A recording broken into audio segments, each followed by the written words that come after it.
Hello, this is Brandon Despia. Thank you so much for joining the channel once again. We're playing our 45 card branded Despia list with a Magistus sub-engine, and we're teching Cockatorium, the heavy metal avian. So far, so good. Have not had any issues with all my playtesting. Enjoying this build. I think the slightly larger build than 40 helps with any type of bricking that might potentially happen, because one of the main issues I've heard with Cockatorium is the fact that the Tri-Brigade Mercurier could, once it's gone, this card becomes useless. It almost never comes up. I don't even think it came up one time in when I'm playtesting matches with my friend. I've also been considering going 50. That has 50. The numbers in terms of drawing a starter going first, at least just one starter, is pretty much still fine. It's just the going second. Not going second. It's the when you're trying to calculate at least two starters, that's when the problem comes. So I think I would need to get like 24 starters in the deck in order to balance that out. 24, 25, I think. So right now this has 22 starters in the main, and then when I go into my sideboard, we're going to go crazy with the hand traps, remove the Cockatorium, remove the Spenta engine to make room for it. So we're going to be playing against VS K9 today. As you can see, he has his copy of Perulia, the Heavy Borger, Ghost Spell and Haunted Mansion ×2, and a Raisin for his starter. So it's a pretty decent hand trap list. He'll be able to use his Ghost Spell to stop the Incredible Ecclesia if he wishes to, and then Perulia is Perulia. All right, let's get right into it. Activates Perulia immediately. I don't have an Ash for it. I discard Spenta, and I'm going to go ahead and go into my Magistus engine here and see if I could cause him to,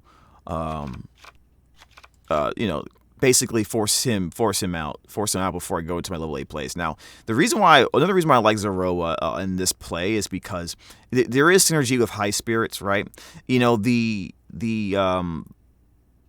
is a card in the deck, the Crowley to get the Magistus. Everyone thinks, for the most part, that you're going to want to summon this with this Poplar-like effect and then go into a fusion in the Magistus package.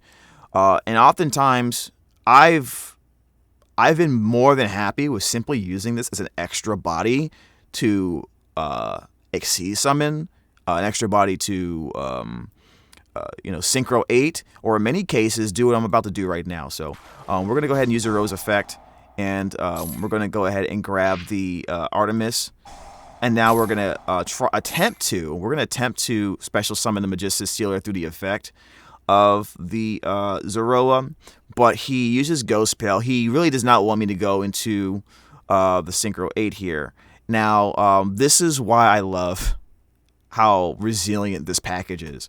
So, okay, he stops that. So I'm going to use the effect of the Artemis at this point. We're going to special summon. We're going to add the Crowley to the hand, and I'm not going to special summon it. I'm just going to go Branded High Spirits and use the Crowley and go to my branded play, extending the Grand Guignol, and now we're going to go into the Fall of the White Dragon. All right, so Fall of the White Dragon. He draws a card. That should be the last card he draws. We go into Ecclesia, and we're just going to go full branded combo. He has no more interruptions off after this. So Ecclesia, the Dark Dragon, Guiding Quem, Chainlink 1 Golden Sword Soul, Chainlink 2. We're going to send the Tri-Brigade Springen's kit here because we're only running one Grand Guignol in this case, right? So to me, it felt like there was no point to Brigade out. If I want to get it out later, I can with my Ecclesia Synchro. So I went ahead and just decided to make another level 8 Synchro using the Golden Sword Soul plus the Tri-Brigade Springen's kit to make the body. Now I probably could have still gotten this plus the Cartesia out now that I think about it. But the problem was we just had tuners on the board. Like, we didn't have a level 8 non-tuner to get, and I probably could have gotten that Yeah, actually, I'm not sure how I would have got. Yeah, actually, this was the right play because I would not have gotten a level 4 non-tuner on the board to make this had I not used Tri-Brigade Spring Ins Kit. All right, activate Cypher Lord Omega. We banish his card from the hand. Ooh, we got the Vanquish Soul Raisin or Rosin, whatever you want to call it.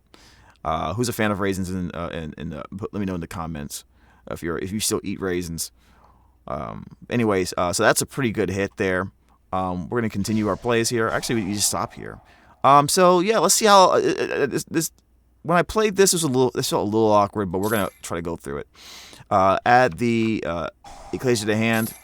Get Ecclesia on the board, the synchro, and now we're gonna add to our hand the effect of the Red Albion, the branded opening. Pretty much what you've been seeing me do constantly in the other videos. Branded opening sends the Ecclesia special summon Aluber, and then Aluber is going to go ahead and get us the branded in red, so we can get that Mirror Jade on the board through the effect of Lebellion the Syrian Dragon. Branded in red is going to special summon the Follow the White Dragon. We're going to banish both, and we're going to synchro summon into Lebellion the Syrian Dragon. We're going to activate its effect. We'll go ahead and use the Forbidden Droplet. Now, that would have been a Cartesia potentially if I was able to get the play a little bit cleaner, but I go ahead and use the Quems effect to special summon the kit. That way, if I do have to worry if I have to survive and this is still on the board, and I can like put another body on the board to protect my life points. But we still have the Mirror Jade here. That's going to be special summon. Plus, I am going to be using Ecclesia the Dark Dragon most likely to get out, potentially to get out Cartesia, not guaranteed. And then I confuse this away in order to get something, get my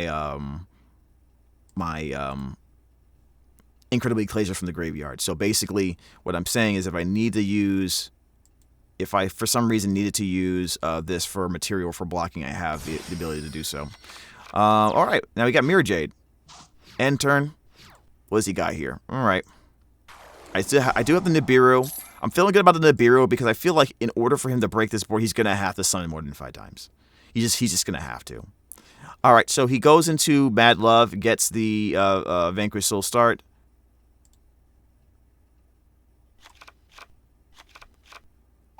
Plays the start, and he's going to try to probably go into his... he needs this on the board to activate his field spells effect. Probably get another copy of Raisin. So I immediately banished that to prevent him from going any further, and he ends the game off of that. That's game 1. All right, game 2. We have Golden Sword Soul, branded in red, Fallen and the Virtuous, branded Fusion, and Tri-Brigade Mercurier. He has his Bestial Magnamut. He has his Raisin to start. He has Reinforcement of the Army, Case for K9, Stake Your Soul. Seems pretty good, right? And at this point, I was just shocked. I have put so many hand traps in the deck, and I have a very, very high percentage chance of getting a hand trap in my hand. Very, very high. And I didn't get it at all. It was absolutely insane. Sometimes the game is like that, huh? All right, we're going to start our turn here. Well, he's going to start his turn since he lost. Case for K9 first. He's going to get himself a copy of the Noroi. And he should be able to go full throttle here with his effects. Noroi gets the Izuna. Izuna's effect activates. And he goes ahead and send the Lupus. Looks at my hand through the effect of his Case for K9.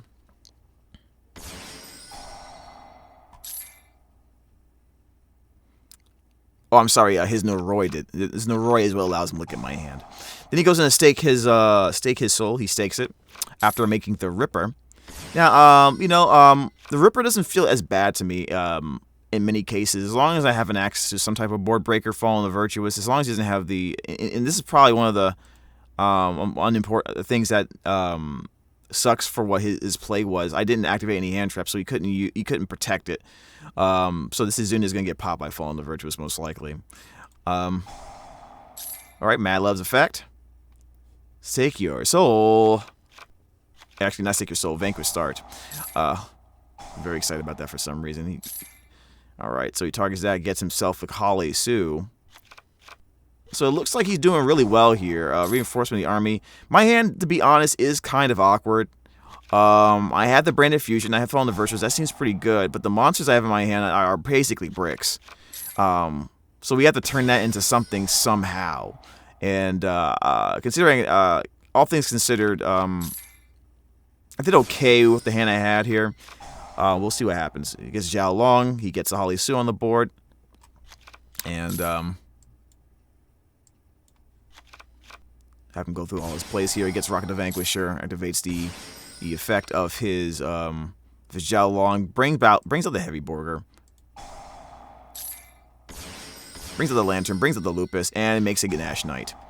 Alright, and during the end phase, he's going to get the trap from the deck. And it looks like what is he doing? Oh, what is that? Oh, he draws a card and gets called by the grave. Very interesting. Alright, so let me turn this back down a little bit. Wait, what does that look like?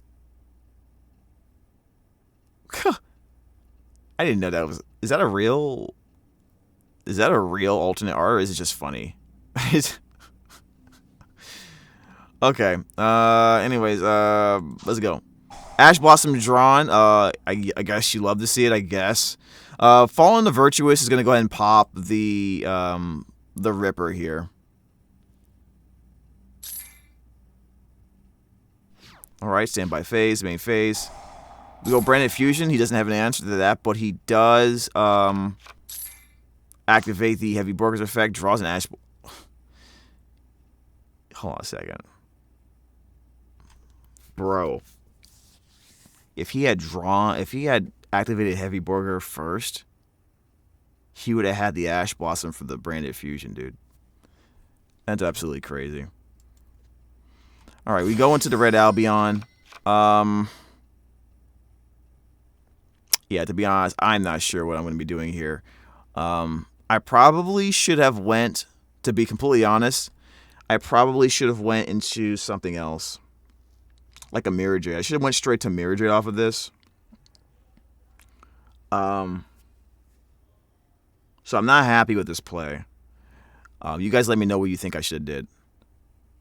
Because I'm thinking I'm going to get the Spriggan's Kit to special summon the Fall of the White Dragon, get Ecclesia out, and we're going to fuse with his board. The problem with that is, if that was my plan in the first place, then why did I send the Titaniclad? Because during the end phase, Titaniclad could potentially get an albaz to fuse later on after they've used their effects and stuff. So what I should have did was, I should have, and he does have a dark on the board. What I should have done was relied on Titaniclad potentially, because I didn't know what was in his hand, to get the albaz out, and I should have went Mirror Jade here. I should have went Mirror Jade through the Lubellion and the Searing Dragon. And what that would have let me do is put the Golden Sword Soul in the graveyard to use later on for something. So I think that's what I should have done. The question is, if I did that, what would the materials be? And if I go through the deck, I think... okay, I can't see my cards, apparently. But if I look through my deck right now, let me pull it up. I think what I should have added, what I should have sent was probably... Well, I was going second, so that didn't exist. I probably would have had to use an Aluber for the Red Albion play, most likely. Because we don't have a really good route to go with Lubellion. We typically don't go that way. So that may be one of the issues with this deck, the way it's currently built. If I want to go Lubellion off Branded Fusion, then it's not as clean. Okay, so Spriggan's Kit's effects and special summon the albaz. I'm going to negate that Bestial Magnamut. I feel like I should not have done that. I feel like I should have used the Branded in red instead to add to my hand. And then the Branded in red, I'll add to my hand, not fuse, and then go into special summoning Fallen of the White Dragon from my hand, and then kept the Mercurier for the Nash Knight, right? So I think that's another little mistake there. But we use the Tribal Gamer Courier. And don't worry, I make more mistakes in this match too. Following the White Dragon's effect activates, Holly Sue's effect activates. He's gonna try to get special summon to vanquish Soul Monster from the deck. I use Ash Blossom to stop that. But he still gets raised onto the field using the Rock of the Vanquisher. So he's still gonna get the monster he probably was looking for with Holly Sue.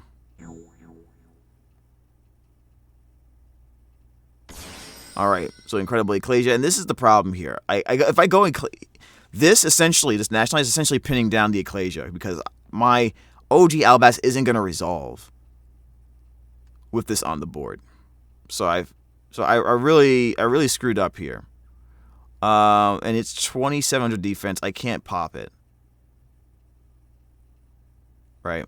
I can fight all these monsters with the Albion the Brand Dragon if I make a Albalanetus though. So, and that's what I start thinking at this point.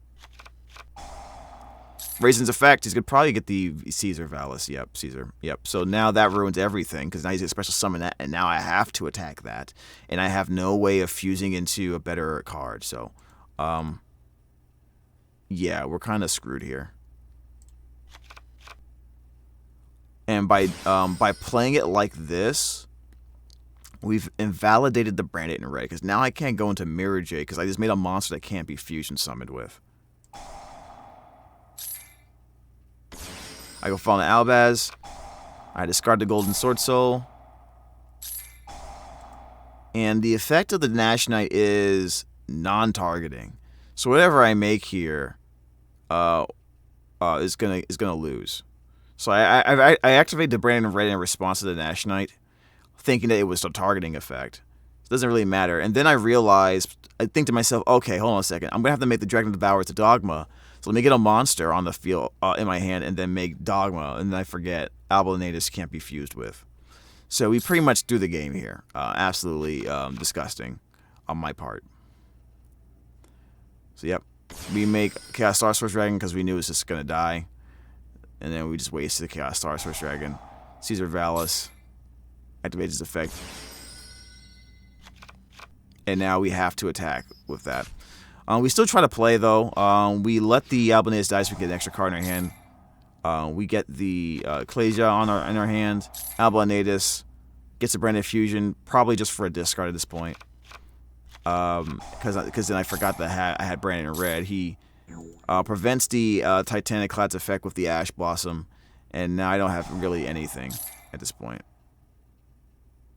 Yeah. And this is when I realize I can't even use the I can't even go grab. I already used the Fallen Virtuous. I already used the Branded red. It's pretty much a wrap here.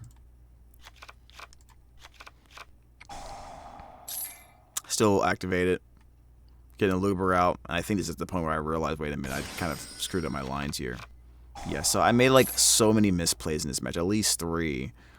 So you guys let me know what you would have done with this hand so we can all learn from this defeat here. So that's game 2. All right, now the final game. I go first with Ash Blossom, Mercurier, Zoroa, Guiding Quem, and Spenta. Now this is probably going to be a pretty fun match to show because this is what's going to... I'm going to show you what happens if you get a Spenta, but now you also have the Zoroa and how you're still going to be able to play the game. All right, so... because typically you don't want them in your hand at the same time. So we're going to discard the Spenta, and we're going to go ahead and grab a copy of the Crowley. And I'm going to go ahead and special summon the Crowley. The reason why we're doing that is because, like I said before, the main point of this engine is to get us into Synchro 8 plays at a bare minimum.